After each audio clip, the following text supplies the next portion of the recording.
Mic check 1 2. It's the Y2K collector, and many of you started following my channel because of the Switch content that I used to put out back in the day. And when I say back in the day, I only mean about 4 years ago or so. I was a very heavy Switch collector, and I was constantly showing you guys on this channel a lot of the different Switch pickups that I was getting, and I was getting a lot of Switch pickups. I would get what felt like a new Switch game every week, if not two Switch games every week. And, over the course of time, it just started to feel like I couldn't keep up and purchase all the Switch games that I wanted.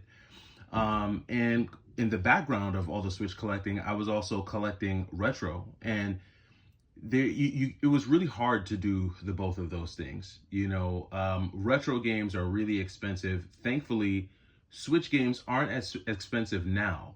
But back in like 2021, 2022, Switch collecting was kind of expensive because, when limited run or strictly limited or super rare came out with a game, people were buying, they were selling out in seconds. They were not lasting at all. Now today, when limited run does a release or strictly limited does a release, usually you have time to pick it up. I don't know if limited run or even super rare has had like an instant sellout how they used to, but if those of you who were buying from them like 3 or 4 years ago, when they dropped a game, if it was a good game or a certain type of game, especially if it was like a retro looking game, those games sold out immediately. And so, after a while though, it just got really tough to kind of do both. So I decided about 2 or 3 years ago to just hyper focus on retro. And since then, I feel like I've built a really strong retro collection. I've added some really cool things to my retro collection. And when I say retro, I'm really just focusing on 3rd to 6th generation. In that time, I was able to get a Neo Geo AES console, some really cool complete in box Neo Geo games. I got some really amazing PlayStation 2 games, NES and Super NES games. So some really good stuff. But, now that I'm at this point with the retro where I've kind of picked up a lot of what I actually want, and there's only a few grails left for me to actually find and add to the collection, the return to the Switch is imminent, right? I am eventually going to make my way back to the Nintendo Switch and start picking up Switch games again. And as I mentioned in the middle of the year, when the Switch 2 was released, I did say that the Switch 2 would probably be a console that I picked up around Christmas time. And I wasn't really excited to pick up the Switch necessarily the Switch 2. I wasn't necessarily excited to pick up the Switch 2 to play Switch 2 games, more so than I was excited to play some of my older Switch games on the Switch 2 to see how they would run. So that's really where my desire for a Switch 2 comes from. I just kind of look at it as a much more powerful Switch, and I'm just kind of eager to play some of my original Switch games. Don't get me wrong, it doesn't mean that I'm not excited for like Mario Kart World and Donkey Kong Bonanza and, the new Hyrule Warriors game and, all that stuff. But really, I'm really more so excited to play my Switch library, because outside of the retro games and the retro, collecting that I've been doing, the Switch truly is a remarkable console to collect for, and it does have a remarkable library. But I know myself, when I go back into collecting for the Switch, I am not going to be going for a lot of like AAA stuff. I'm not going to be going for like all the Mario and Zelda and Kirby and Princess Peach games. While those games are cool and I may eventually pick those up, when I get back into collecting for the Switch, I'm probably going to be hyper focused on the uncommon, off the beaten path, you don't really hear about type of Switch games. The more indie type of games that kind of feed into the genres that I'm most a fan of, being beat 'em ups, shoot 'em ups, hack and slashers, action platformers, side scrollers, things of that nature. And so that's what I'm looking for. And so today, as we go towards the end of the year, we only got one more month left, and then it's 2026. I can't believe it. And so I figured I would take this time to kind of go through 10 uncommon Switch games that are still in my collection that I've collected, that I didn't let go of when I decided to sell off like 250 plus Switch games. I kept a good amount, and so I'm going to show you 10 that I kept in my collection. And these are 10 Switch games that if you are actively collecting for the Switch, you may want to look into these games because they're fun games. I've talked about some of these games on my channel before. But this was a couple thousand subscribers ago, so I know that over the past, few months, the channel has grown, and so I figured I'd do this for some of the newer folks who are interested in Switch collecting. So without any more jabbering or blabbering, let's take a look at these 10 Switch games. The first being Mighty Goose for the Switch. So for those of you who don't know, Mighty Goose is a very bright, bold, colorful, just saturated with beautiful colors and sounds version of Metal Slug. This feels very much like a Metal Slug clone, where the main character is this goose, and you're kind of just going through, running and gunning your way through, blasting through enemies. If you are a fan of Metal Slug, you will really like this game. Mighty Goose is not one that you often hear talked about a ton, but as you can see just from some of the screenshots there, this is just an amazing run and gun shooter. So this is one that I would definitely pick up. I don't think Mighty Goose is expensive. I don't think it's one of those games that has ballooned in price. You still can probably pick this up for between 40 and 50 bucks. And so for that price, this is definitely one that I would recommend. Check it out, Mighty Goose on the Switch. The next up is Jamestown. Jamestown is a very cool top-down shoot 'em up game. It follows a very unique art style. It follows like this very 2D pixelated art style. But if you've ever played games like Arrow Fighters, it kind of has like that Arrow Fighters type of feel to it in terms of like a shoot 'em up. I really like this game because you can customize your weapons, you can upgrade them. You collect like money throughout each level, and so you can take that money and use it to basically upgrade your ship.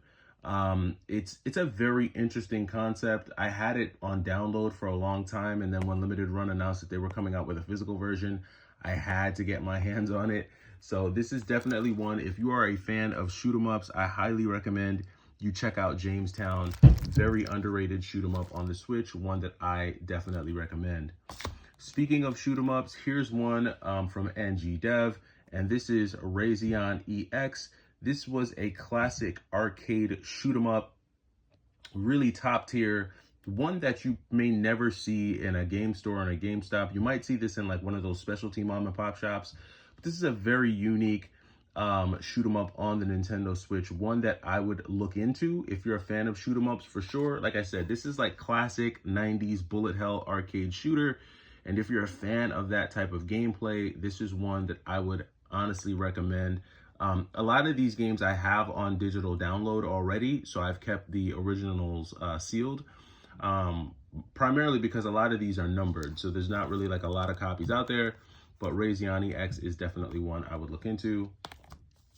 Next up, we have some early limited releases. So we have Iconoclast, a very cool side scroller for you there. This is a kind of an interesting roguelike game.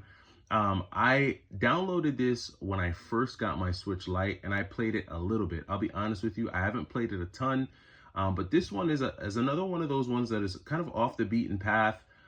Definitely one you may want to look into if you're into that like roguelike kind of Metroidvania style in a way type of game. It's been a long time since I've played this one, so I'm having a hard time remembering exactly what the gameplay is like on this. But I do know that I have the digital download from a way back. We're talking like COVID times, and it's been a while since I played it. But I know this is one that's kind of off the beaten path. So if you're looking for something a little different, it's definitely one you may want to look into. Same thing with Velocity 2X or Velocity 2 times. This is a very interesting shooter as well. Definitely another one that you'll want to look into. This is from Strictly Limited. This is back when Strictly Limited had these numbered releases.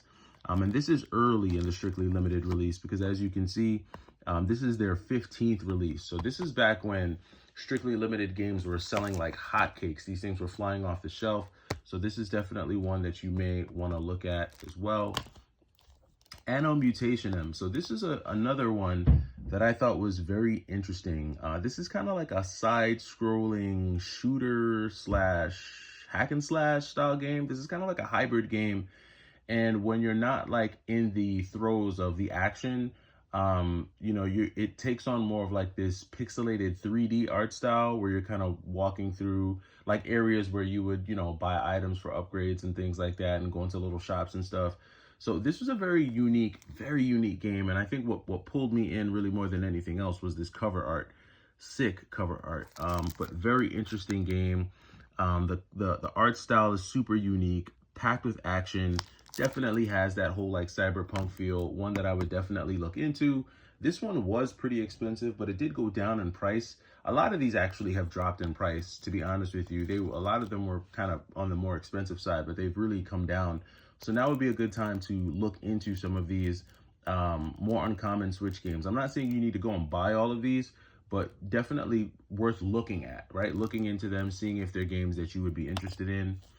Tiny Thor, a very cutesy platforming type of game as well. This was a strictly limited game that took forever to actually release. I remember ordering this like, man, I ordered this game maybe like in 2022 and it didn't get to me until like 2024 or 2025. It took like 3 years for me to get this game from Strictly Limited. I don't know what the heck was going on, but I finally got my copy. This is a very interesting, just if you like 2D pixel art side scrollers, you'll like this game. It's just a cutesy game, man. Nothing too really crazy about it. Nothing super stand out to me, but definitely one worth looking into.